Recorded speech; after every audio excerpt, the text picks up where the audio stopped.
Bismillah ar-Rahman ar-Rahim. Assalamu alaikum wa rahmatullah. Ayyuhal ikhwata wal akhawat. Ravi de vous retrouver dans cette vidéo. Alors, elle va être assez particulière parce que nous allons introduire ce qu'on appelle les règles de tajwid. C'est quoi les règles de tajwid? Les règles de tajwid dans le Coran, c'est ce qui nous permet de savoir quand est-ce qu'il faut faire des allongements longs, quand est-ce qu'il faut faire des allongements courts, quand est-ce qu'il faut faire ce qu'on appelle la runna, le nazima, quand est-ce qu'il faut... En fait, ce sont les règles qui nous permettent de lire le Coran parfaitement comme il se doit, comme la manière dont il a été révélé. Le Coran, il a été révélé avec les règles de tajwid. Le messager d'Allah sallallahu alayhi wa sallam, il a reçu le Coran avec les règles de tajwid et il l'a récité avec les règles de tajwid. Il a recommandé pour que tout le monde, tous les croyants et les croyantes récitent le Coran avec les règles de tajwid parce que le Coran a été descendu avec les règles de tajwid.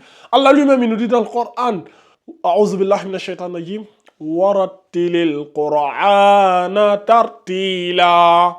Réciter le Coran lentement et clairement. Le fait de le réciter lentement et clairement en respectant ce que chaque lettre impose, en respectant les règles de chaque lettre. Comme ça, tu vas réciter le Coran de la plus belle des manières. Vous savez, j'aime souvent prendre l'exemple de ceux qui apprennent à jouer au piano. Tu vois, le piano, chaque touche donne une certaine sonorité. Mais dans le Coran, c'est à peu près similaire. Chaque lettre, chaque voyelle, quand tu respectes son droit, quand tu le récites, ta récitation, elle est belle. Je vois souvent certaines personnes qui disent « Ah, moi, je vais réciter comme tel imitateur, comme tel récitateur de la Mecque, comme Soudaish, comme Shuraim, comme Mahir al-Mu'aqli ou comme un autre grand imam de la Mecque. » Et ils travaillent leur voix pour embellir. Tu n'as pas besoin de tout ça, mon frère. Tu peux garder ta voix que Allah subhanahu wa ta'ala t'a donnée naturellement. Mais juste, il faut respecter les règles de tajwid. Si tu respectes les règles de tajwid, peu importe la voix que tu as, ta récitation sera agréable à écouter. Elle sera belle. C'est ce que nous allons apprendre dans les séries qui vont commencer, Inch'Allah ta'ala. Donc, nous allons commencer par le commencement ici. Donc, ici, c'est quoi ce que nous allons voir ici? Ce qu'on appelle les allongements longs. Les allongements jouent un rôle très important dans le Coran. Vous vous rappelez des cours? On avait vu les cours sur les mad bil alif, les mad bil ya et les mad bil waw. Les mad bil alif, ça allonge la fatha. Le mad bil ya, ça allonge la kasra. Et le mad bil waw, ça allonge la dhamma. Eh bien, il y a d'autres types d'allongements aussi qu'on peut retrouver dans le Coran, qu'on va les appeler les allongements longs. Et les allongements longs sont souvent indiqués dans le Coran par ce symbole-là. C'est comme une espèce de vague, voyez-vous. C'est comme le symbole mathématique, le symbole tilde, tu vois. C'est comme une petite vague comme ça qu'on fait sur la lettre. Eh bien, ici, par exemple, ici, nous avons quelle lettre ici? Celle-là, là, ça, on a la lettre Sod ici. Ça, c'est la lettre Sod. Vous vous rappelez, on avait vu la lettre Sod. Eh bien, quand vous avez la lettre Sod et que sur la lettre Sod, nous avons ce symbole tilde, eh bien, vous lisez le Sod en 6 secondes. Donc, ça va donner Sod. Est-ce que vous voyez? Le Coran, en fait, certains sourates du Coran commencent par ces lettres-là. Ces lettres-là, c'est Allah subhanahu wa ta'ala qui les a révélées. Les Arabes eux-mêmes ne savent pas ce que ça signifie. C'est Allah qui les a révélées pour montrer à quel point le Coran, il est merveilleux, il est incroyable et il est miraculeux. Donc, quand vous voyez Sod comme ça, vous les lisez. Sod. Par exemple, ici, nous avons la lettre Aïn. Aïn, ici, on lui met sa petite vague ici. Vous allez lire ça. Aïn. Est-ce que vous voyez? Donc, pour le Qaf, on a le Qaf ici. Vous allez lire ça. Qaf.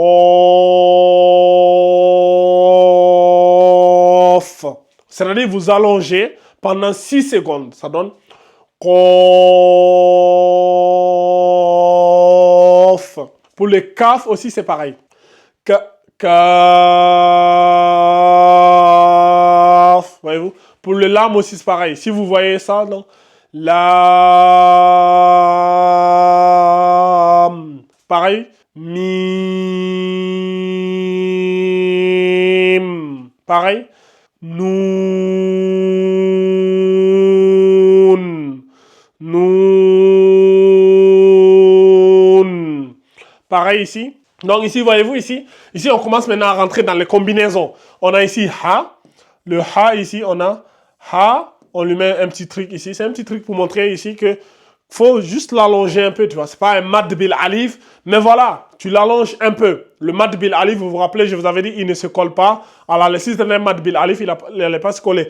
Mais on l'allonge un peu quand même. Ça va donner Hamim. Voyez-vous, sur le ha, il n'y a pas le tilde. Mais sur le mim ici, nous avons notre petite voyelle, notre petite vague ici, tilde. Donc ici, ça va donner quoi? Hamim. Donc le mim ici, 6 fois, pendant 6 secondes. Hamim.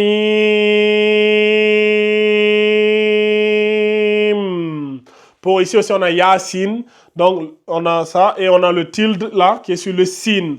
Donc, ça va donner Yasin. Donc, le sin ici, 6 fois, pendant 6 secondes. Yasin.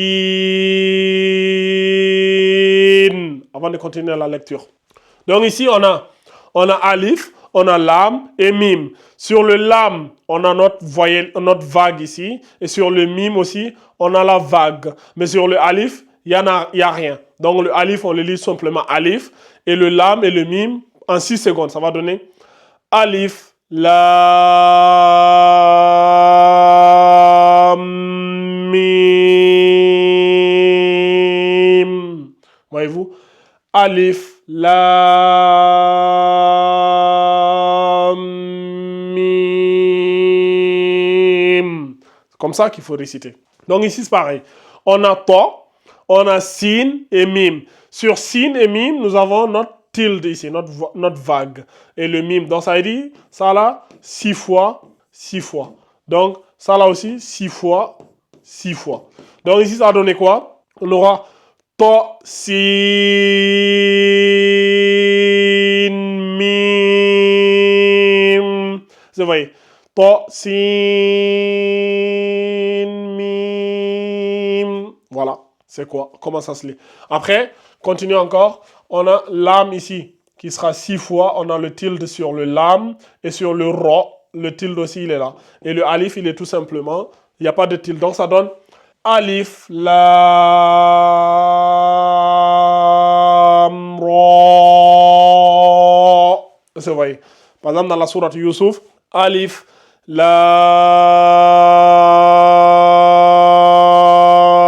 ro. Voyez-vous, il y a plein de sourates qui commencent par comme ça. Des sourates par alif, lam, mim, par tasim. Donc, continue encore. Donc, le dernier ici, on a lam ici qui porte la vague, mim qui porte sa vague aussi, et le sod qui porte sa vague. Donc 6 fois chacun, 6 fois chacun ici, 6 fois chacun ici. Donc ça va donner alif, lam, mim, sod. Faut avoir du souffle, les amis, pour lire le Coran. Faut avoir du souffle. Est-ce que vous voyez? Donc c'est ça. Alif, lam,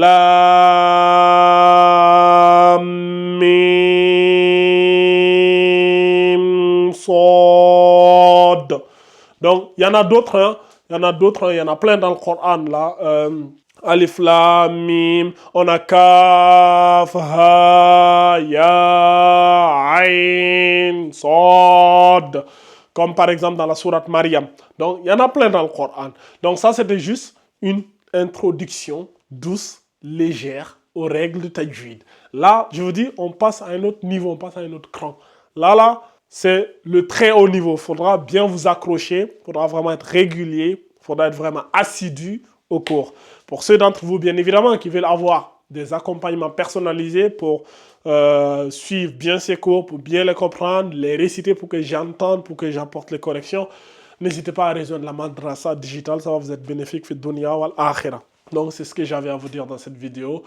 Wa sallallahu ala nabina Muhammad wa ala alihi wa sahbihi wa man ittaba'ahum bi ihsanin ila yawmiddin wa akhiru da'wana alhamdulillahi rabbil alamin. Wassalamu alaykum wa rahmatullahi wa barakatuh.